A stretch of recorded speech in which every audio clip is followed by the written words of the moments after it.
My name is Ralph Maima. I'm just going to do a very, very quick introduction here and then turn it over to this evening's guest speaker, Ron Nahser. We have a tradition of every Friday evening after classes when we hold MBA intensives. We have a guest speaker, and in most cases these guest speakers are, or these events are open to the public, as is this evening's. And it's great to welcome people in from town and from nearby to meet some of the people who we get to know through our program. This is, I don't even, let's see, well, we are in our 7th trimester of operation. We started in January of 2008.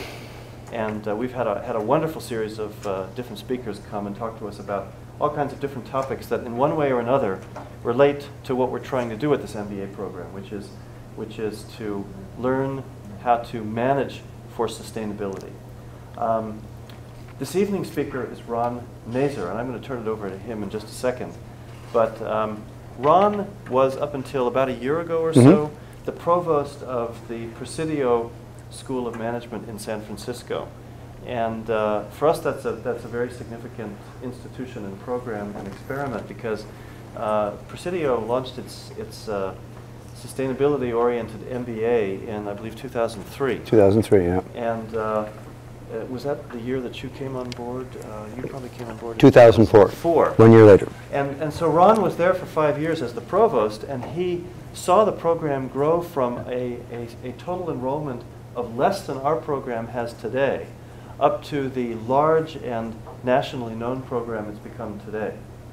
So Ron was traveling in this area about 3 years ago and stopped by and visited us when we were still in the planning stages, and has since been an important figure in my mind, my awareness of what we're trying to do, because he has gone before us, and he's one of the people, one of the very small number of people in this country who has shown how it's done in terms of launching from scratch an MBA program with a sustainability focus. Ron is not necessarily going to be talking about that this evening. He'll be introducing his topic, but that's how we first got to know each other. We ran into each other again in Chicago in August at the Academy of Management meeting, and had a very nice breakfast. I saw him in the program, and I made sure that we got together while we were there. And our conversation ranged all over different topics, which we both found interesting. And I think that several of those topics, including economics and also what is prosperity, or what is welfare in a world struggling to move in a sustainable direction, are things that Ron is going to talk about this evening. That's really all I have to say, so I'd like to just offer my hand of welcome to Ron for coming to see us all the way from Chicago, where he's currently based. So, thank you. Thank you. I'm delighted to be here. I said some words this morning at the opening circle at the start of the intensive, and I'll repeat it for those of you from the city itself. I come from a career of 40 years in the advertising business, but I was a heavy consumer of night schools. I acquired, after my full-time BA, an MBA at night, an MA in religious studies at night, and then finally a PhD at night. So someone described it, they said, well, Ron, maybe you're just a late bloomer. So I accept that. Then I find, someone said, well, Ron, have you ever had yourself tested? Maybe you're addicted to neon lights, and you like night school for that reason. But I'm a lifelong learner, and as I know you all are here, so I thank you for coming. I said this morning that this program particularly, there's only a handful of them. Every school is trying to figure out what to do with this, but there's very few who are trying to integrate it all the way through and to find what is the basic framework within which we can talk about business and economics today. I found, and I've told this joke to some of you, and I'll repeat it now since my topic is going to be on economics. When I came to Presidio, I find I had not been in academia before as an academician. I had taught for a number of years at various schools, Stanford and Chicago and Kellogg and Notre Dame and so on. But I had never really done the academic side, but I had the opportunity of taking an entire curriculum, as you all have here, and molding it. And so I went through the 16 courses, and I gravitated to macroeconomics. as a fascinating field. And so the joke around Presidio was, our instructor's name was Maggie Winslow, and I heard the students say, is Maggie in trouble? Well, why? Well, the provost is in there all the time making notes. Well, little did they know that I'd gotten a D in macroeconomics at Kellogg, and so I was going through the textbook with the students. But what I want to suggest to you today in my brief comments is that I do believe a re-understanding of economics as a discipline, I think, is a worthwhile framework and language that I think has been hijacked and corrupted among many, many other disciplines. But certainly I want to offer a way perhaps to think about economics as a discipline and as a skill set and also as a heart set that you might adopt in thinking about the work that we are to do in the world. So the contrast I wanted to make as well, I had the opportunity, I'll mention this more later, but I had done a book, it's a series of my lectures at Oxford over the past 17 years, and I finally, the Dons over there were listening to me over all these years, and they finally said, Ron, actually you're talking about processes of learning. And my publisher adapted this to say that the work which I'll talk about really deals with economic thinking. He also published a book by a Chinese scholar who is the director of Marxist studies in China. There had to be somebody directing the Marxist studies. And so I got intrigued, and I'll mention this as we get into it, the difference in to contrast our view of the economy in the US with China. And as many have said, if we don't get the China-US relationship right, that's going to make major impact on our entire economic global economy. So I want to offer as a frame US and China economies in an age of ecological crisis. I'm going to cover 3 topics. And I'm going to go through, and I'm very conscious of the students especially who've been bombarded with videos and PowerPoints. I'm not going to make apologies. There's going to be a fair number of PowerPoints. I'm going to go through them quickly, but I want to have you have at least 3 different sort of contexts to think about. The first one, economics. What is it? The second one I'm going to suggest is that economics is really a process of moral reasoning, of moral philosophy. And I'm going to suggest that there's a way of reasoning about that called pragmatism, which is America's only unique contribution to philosophy.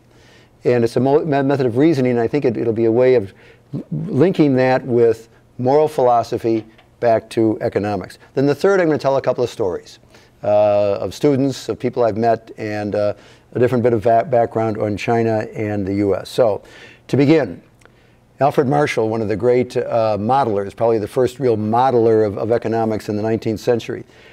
A study of, Ralph, would you read that so you won't get tired of my voice? A study of mankind in the ordinary business of life.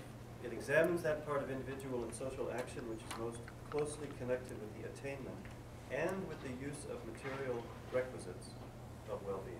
Now, what's interesting is that if you talked about the attainment of well-being and left out that little phrase, a lot of people would get on board with that. They'd say, oh yeah, that's what the flourishing life, as Aristotle said. But when you add that phrase, and with the use of material requisites, you have just set the context for the economy. So it's a huge idea. We've taken economics, this is my first foray at you to say, start broadening your idea of what you think economics might be about. Discipline of economics. This is a famous letter that John Maynard Keynes sent to Roy Harrod. I must remind you again. Would you read that one? Read that line, if you would, please. Economics is essentially a moral science and not a natural science. That is to say, it employs introspection and judgments of value. Huge turn. And I will also say, for those of you taking macro, is that you'll find out that the quants hijacked economics as a discipline after World War II, essentially, and have just ground it into formula after formula, when in fact it's this notion of introspection and judgments of value. I think it's a key idea. Now, the point I want to make, and I'm going to make this 3 times, and these I will read because this is my field. Consumption is the sole end and purpose of all production. Wealth of Nations, Smith. All production is for the purpose of ultimately satisfying a consumer. General Theory, John Maynard Keynes, one of the great economic books written. It took him to chapter 5 to write that sentence, But that's a key point that I want to make over and over again to think about the shifting of economics to this idea of consumption. The third, to satisfy the customer is the mission and purpose of every business. And so that's Peter Drucker. Now, I want to make that point so strongly because when so often we get shifted with this, you'll talk about supply. And the point I do want to make many times over is that it's about demand. And the whole reason why we're doing this, as Marshall said, it's the attainment of well-being. So then how do we think about material things serving that? So I'm hoping you're feeling that the frame of what is economics as a science or a discipline is really very broad and very fundamental to what we do. Here's my basic model. I've done a lot of work over the years talking about this area of, this is supply over here, which is the corporation, demand over here. Now in advertising, we do a lot of looking at that with buyer behavior. And we say, how do people go about buying things? How do they buy cars or buy shoes or buy vacations or whatever it is? Well, then it's involved with lifestyle, which is driven by values and vision. You know, what do they care about? What's a good life for them? Well, then what about the supply side? Well, there are companies, and companies have tactics, and they've got strategies, and they're driven by values and vision too. And so you want to match those together in some way at a point of exchange. Now, this is a basic, fundamental, simple model, as simple as I can. I've explained this to kids in 3rd grade who are setting up lemonade stands and say, here's how you can think about what it is. Now, the difference, we used to think of this as an open system.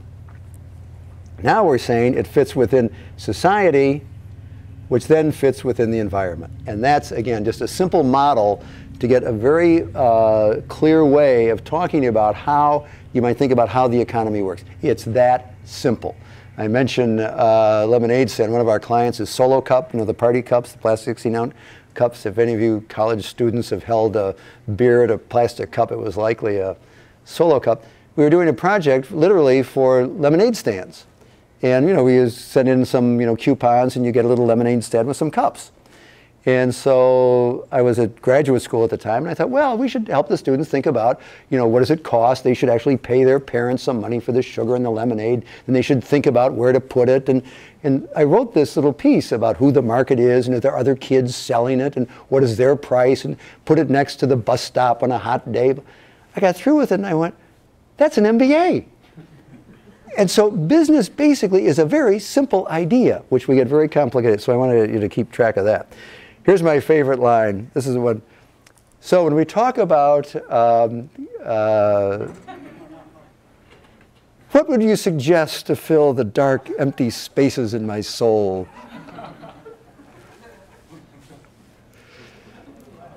Constant issue of filling material, non-material needs with material things. I want to turn now to this next step of economics.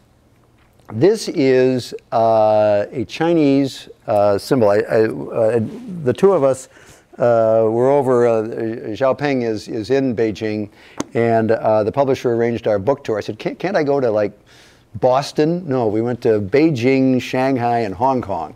And we put on these traveling roadshows. I'll say a little bit more about it, but she wrote a book rethinking China's economic tradition, which they're going through, and I'll say some more about that.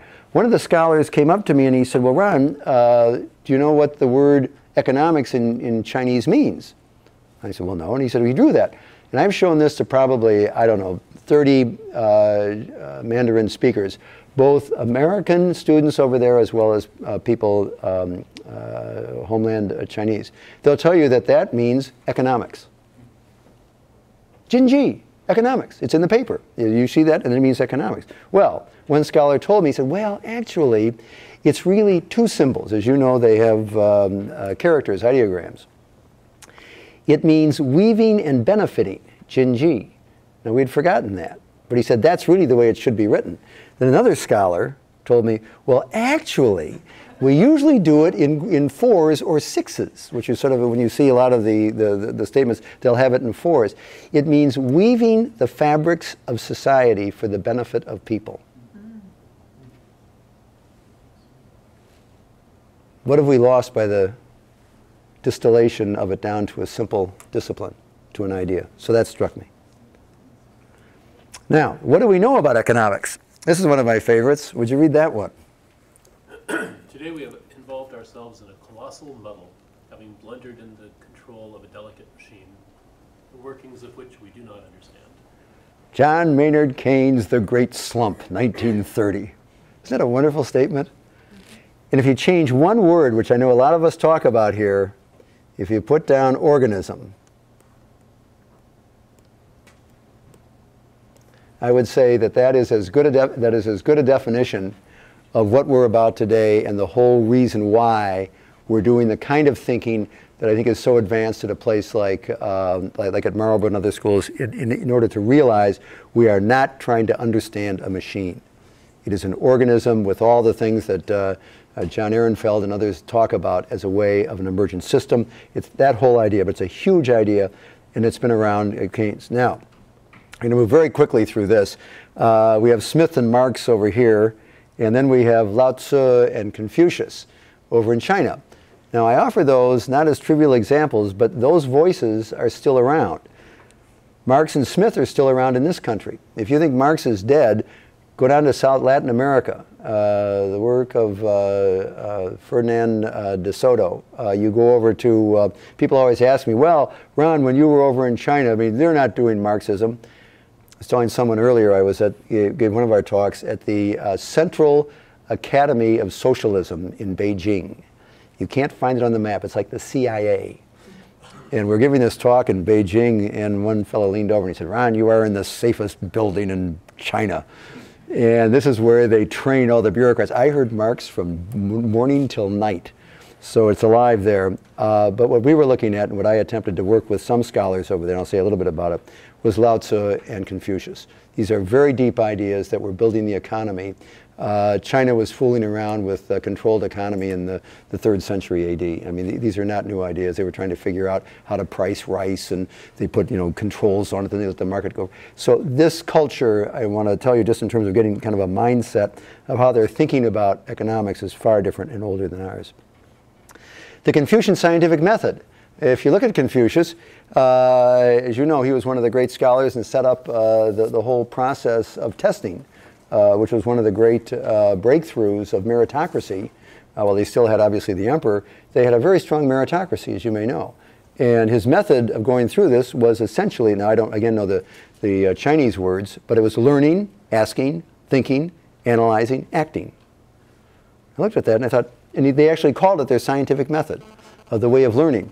Now, I do want to make a point later that they were much more practical in their thinking than us as conceptual. I may say more about that in a minute. Well, I now want to move to the second point about moral reasoning as inquiry. And just as you had here, learning, asking, thinking, analyzing, acting, what the pragmatists did is that they came up with hypothesis testing. Begin, humble, curious, explore, honest, open, interpret, imaginative, decide, logical, and act courageous. That kind of thinking was a very broad way of bringing in a lot of the intelligences that so often we have squeezed out of our more rational approach to how we think about these things. Turns out that this is not a new way of thinking by any means. William James said it's a new name for old ways of thinking.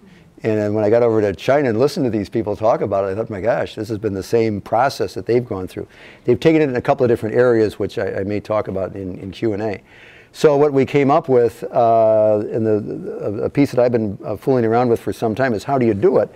And it's a spiral. And I've shown this around to a lot of different folks to say that you begin with some sort of an idea. You're in a context. And you're saying, okay, now I'm in this context. Well, okay, what do I know? What don't I know? What am I trying to figure out? And set up hypothesis testing as a basic idea. You then go out and gather data. Then you interpret the data in light of your question. You interpret it. Then you decide whether it's what that data actually means. Then you go out and test it. You act. You go out and test it.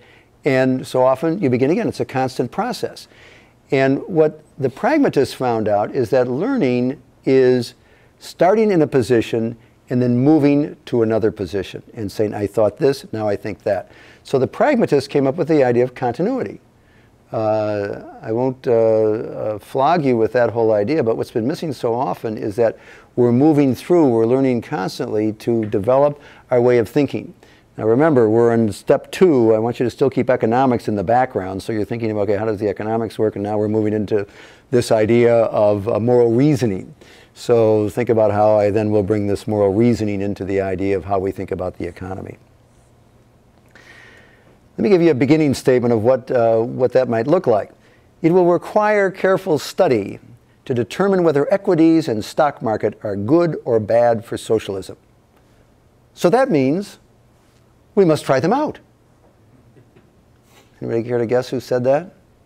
Socialism, so you know it wasn't the neoconservatives. Yep. Yeah. People always ask me, oh, they're not socialists over there anymore. Baloney. Baloney. They could decide tomorrow to send them all back to the farm. They'd have riots, but it is still a very tightly controlled, believe it or not, tightly controlled. They're letting capitalism run for exactly that reason.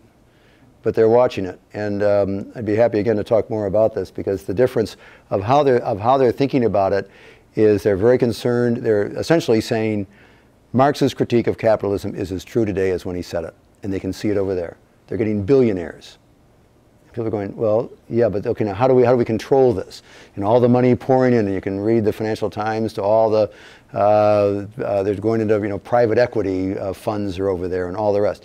But they're all watching it very carefully, but they're doing it from a far different context of Marxism than we are in terms of free capitalism. Although I'll say a little bit more about that in my narratives. I wanted to offer this just as an example, because this school, and I've heard enough of it that this morning and today I haven't been surprised, is to foster other intelligences. This isn't to turn out a lot of quant jocks to figure out how to price derivatives on the floor. And I wanted to offer this is just a striking example to me. Here's a map of the Yellow River. It's a reasonably good. It's got what it looks like, and you kind of tell where it all goes, and there's all the towns and all this. Well, the most famous picture of the Yellow River is this. That is a 42-foot by 2-foot representation of the Yellow River, done in somewhere around 17-something by some famous artist. And the trick of it is there is not one recognizable city on there. It doesn't even go the way it goes. But every famous place is shown there, and any Chinese person can tell you exactly what that map says as if it were out of National Geographic. And it's one of those stunning examples to me of how a culture has come to view reality differently. And there are thousands of examples of this. One of the characterizations, not to get too deep into it, but maybe I'll make the point here with this example, is that they have said that the language, because we have nouns and verbs, subjects, and how we go through our sentences. I go to the store. Well, they don't have words like that. They have images, little characters, which are actually, if you pick them apart, there's a person weaving, and then and so what I found from them is that the question they came up with. Get this with economics. I'll make the point here. They've asked themselves the questions, because I worked with a number of people over there who the philosophy of economics is a very strong discipline over in China. The philosophy of economics, just that. The people studying it, and obviously Marxism is a big part of that. And they asked themselves the question: why didn't we ever come up with science? We've had technology. Everybody knows that, right? They had, gunpowder, and they had ratchets, and they had all kinds of dams and all the rest. But that's technology. Why didn't they have science? And so they sent scholars, have been working on this for about 80 years. And they sent a number of them over to Europe to study continental philosophy. And in a nutshell, what they came away with was that we don't think in the abstract. We don't think in terms of concept. We think of tangible, like this, and we have to see it, and we can't think of concept. They've also sent most of their scholars studying economics over to the Scandinavian countries, not a surprise, to see about mixed economies. So I offer that just again as a different way of thinking about technology versus concept, in this movement of the concept into the practical. Now we have to keep bringing those together, which is essentially why they've been studying Western philosophy, without losing their very practical nature. And I think that, again, is a very important part of sustainable systems thinking. Okay, I want to turn to a couple of narratives. Have any of you been to Shanghai? Did you by any chance go into the old racetrack area where they have this, they have a 4-story building which is all about municipal planning? When were you there? 5 years ago. Okay, it might be newer. Sorry. Even earlier. This is Shanghai. It's about a football field. And it's on the 4th floor of a building dedicated essentially to urban planning. And they have got every block figured out. They're working on pods. They want to have city, because Shanghai is one of the biggest cities in the world now. They're trying to control the growth. And so they've laid it out for everyone to see, to look at. This is Pudong, which was a swamp probably, 8 years ago. It was a swamp. And it's now a separate town. It's staggering what they're doing. So they're trying to control it, and the way they're doing it is they have cities, then they want to have towns, like pods, then villages, and to see what that looks like. And they're laying this all out in a very systematic way. It would take our zoning and municipalities forever to do that. Guess how fast they can do it? You're going to the village, and it's going to be a village, and we're going to build it this way. So they have this wonderful advantage, but I do want to give you hope. So here's my narrative. I'm a Chicago guy. I'm going to make this very brief, but it's one of my favorite stories. People talk about crises, and the point I want to make, a couple of different ways, is that while, and I found myself saying this at Presidio constantly, this is all new, this is all new, oh, sustainability, it's a whole new way of thinking. I'd go, no. People have been working on this for, that's in China, I've been going over there. Well, one of the areas when you talk about cities and how they're to build, it always takes a crisis. And I'll give you my short story on Chicago, because it's, if any of you have read, it should be required reading. It's the story of Nature's Metropolis, wonderful book by Michael Cronin.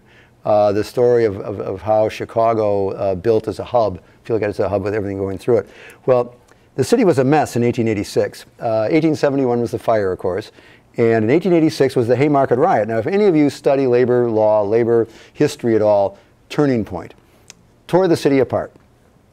This is what downtown Chicago looked like, corner of Dearborn and Randolph in 1909. Unmovable. So the city fathers got together, primarily fathers, although Jane Addams was a very strong voice at that time. I'll mention her and Susan Lathrop in a minute. They came together and said, look, this city is imploding. Who wants to work here? Who wants to come here? We're not going to, they had the World's Fair in 1893, which is an enormous success. William Burnham and Daniel Burnham and the Great White Way and all the rest, huge success. And they went, gee, if we had a better city, maybe people would come here. That's not it. So Julia Lathrop and Jane Addams on the west side of Chicago, and she was, by the way, the first woman to win the Nobel Peace Prize, second woman to win the Nobel Prize. Madame Curie was the first. They did block by block research. Again, this is what I want to say about economics. That diagram was the start of the School of Sociology at the University of Chicago. And people going out and getting data. Economists are great for getting data. And so this became a very key working document for what Chicago had to do block by block, and what this, and it's again a long story which I won't go through. But they came up with a plan of Chicago. It had some flaws in it, but basically that was their image of Chicago. Now, for those of you who've been there, we don't have that, but we've sure got that. That's Navy Pier. We've got all of this. This is Grant Park. And one of the great treasures, it's not a good, it's by no means did they carry everything through, but they preserved, and we claim, one of the great city waterfronts in the world is Lake Michigan. And that was done out of data. So this work can be done. Now, if some of you remember, we were very proud of this. That took place right there, 100 years later. And it's a very proud moment for Chicago to say that we had preserved this wonderful piece to celebrate a very important event in our history. So I want to conclude with just a couple of other stories. I showed this in China, and of course, whenever you show that, they all go, very difficult subject. I said, well, yeah, I know it's difficult, but is it part of your, well, and so I showed this after experimenting a fair amount, and they finally admitted that, okay, maybe it did play a part in their heritage and way of thinking. So, the thing that I've been working with is this idea, it's this, I've called it a hierarchy. Everybody's got their hierarchies in various ways. This is mine, this is Nahser's. Is a job. Job is what they want you to do. Okay, Sally, you go over there and you work over there and you do this, you do this, you do this.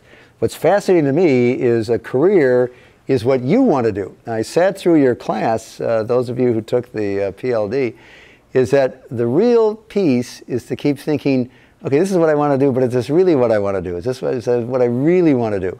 There's a wonderful song, Walking to Memphis, if any of you are familiar with songs, and there's a wonderful line in there, a Mark Cohen line is, do I really feel the way I feel? And a student told me that one time when we were doing this work, and she said, that stopped me in my tracks. It made me think, do I really feel the way I feel? And so the description today in the class, and with those of you who had it before, was this idea of keep moving along and keep thinking about, am I really, what's really coming to me? Is this really what I want to do? I would suggest, and this is the word I was so happy to hear, because it's always freighted with, oh, it's too religious and this and that. But it's this idea that there's something else that's calling you. And there's a lot of talk about, what do you care about? What do you care about? What do you care about? And my line back is, what cares about you? What cares about you? Who's calling you? And it puts it in this idea of, if you remember this idea of relationship. And it'll be a point of exchange of what you care about meets with someone who needs that. One of the great phrases some of you may be familiar with, and there's a number of different ways to talk about it, but it's that wonderful phrase, where your deepest passion meets the world's great need. It's a famous quote. That's a market, that's an economic description. I hope you remember that. That's that idea of coming together to exchange what we all need. So what I say is that really is the Tao. It's a way. Am I on the right way? How do I determine the way? And when we talk about it this way, the Chinese all kind of went, well, there may be something to that, because they always love to say it's very mysterious, but it's the mountain way. Okay, this is my final point. I do have to berate you a bit. I want philosophy to have a word or two here. In the work I've done with educational scholars, and as I sit at their feet, and I want to be very clear about that, I've come to this very late in life. This is a mouthful. Would you read that? Yep. Philosophy is an attempt to clarify those fundamental beliefs which finally determine the emphasis of attention that lies at the base of character. And that, I, again, have flogged that all over the world, and it's that notion of what do we pay attention to. One thing that I finally had a major insight on is that advertising means to advert, to call attention to. And I'm going to close with a symbol in a moment. So that idea is really, what do you pay attention to? And it's the idea that it isn't about your paying attention, but what's also coming to you. He also talks about, when I talk about this idea of newness, I do want to mention, I spent a fair amount of time thinking about organizational structures. As I got into that, I kept thinking about, okay, well, one of the early organizational structures, and one of the earliest ones, Ralph likes to talk about your crew over in Sweden from the 17th century. Well, I was talking with one scholar, one of my dissertation on my committee, and she said, you ought to look into the monastery. Monastery, ah, there's a thought. 4th century. All familiar with the monastery. What got my attention is that the monastic movement in about the 13th century had, they estimate, somewhere between 30 and 40% of the gross domestic national product of Europe. They were huge. Princes were giving up their titles to become an abbot. They were so wealthy. Well, the idea of what Whitehead had to say, he says, in conclusion, I recur to the thought of the Benedictines, who saved for mankind the vanishing civilization of the ancient world by linking together knowledge, labor, and moral energy. What a simple thought. Knowledge, labor, and moral energy. And that's exactly the uniqueness of the kind of program that's being developed here, is to bring those three together. Our danger is to conceive practical matters as the kingdom of evil, in which success is only possible by the extrusion of ideal aims, and so on and so on and so on. So he says, our forefathers in the Dark Ages saved themselves by embodying high ideals in great organizations. It is our task, without servile imitation, boldly to exercise our creative energies. And we talk a lot about public policy and government and all the rest. I am wildly interested, and that's what brings me here to spend the time with you all, wildly interested in groups of people coming together and saying, what are we going to do? What needs to be done? Can we do it a different way? And that's true whether it's government, whether it's nonprofits. The growth of nonprofits, as you know, is just bursting. There's tens of thousands of them coming up all over. You're working on all kinds of co-ops and people getting different ideas of how we do things. I'll give you one example. This is a dumb example. I wanted to bring it along over here. We've shipped over so many jobs over to Europe, over to China. I met a young man, and he's a guitar player. And you know any guitar players here? All right, well, help me with this. Is that he says the neck of the guitars. A lot of times people don't like the feel of it when it comes out of China. And so he's developed a business where he modifies those necks. And he's now got contracts with Federer and Gibson or whatever it is. And they're starting to bring the neck manufacturing back to the United States because they can make them more carefully. Well, you've got Detroit. They're making all kinds of little things going on. People are starting to come together to make things. God help me, the new magazine we've got, it's by Mary Jane Butter. Mary Jane's Farm. Have you seen the magazine? Well, you know what's going on with you all in Vermont. Another reason why I'm so fascinated by you all. Pulling together all kinds of different ways of people doing things together. This has been around for thousands of years. There is precedent for it. But it'll be organizations coming together to bring together labor, knowledge, and moral energy. That sounds like a business to me. Making the old new again, an old symbol. I would conclude with that is to say it's forever taking the familiar and making it new again and reminding us ever, ever, ever again and again and again how precious the work is that we're doing. Thank you.